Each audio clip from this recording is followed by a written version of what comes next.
Hi guys, welcome back to my channel. Today I'm going to show you CapCut tutorial delete emoji from video clips.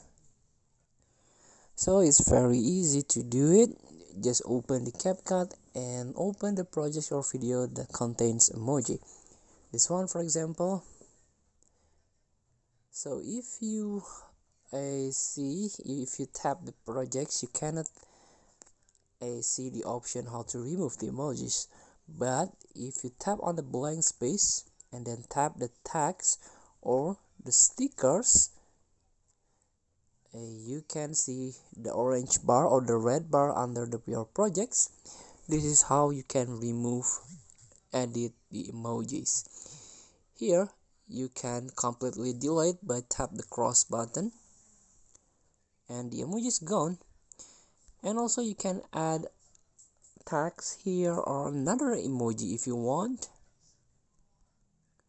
Here for example, and then remove it again.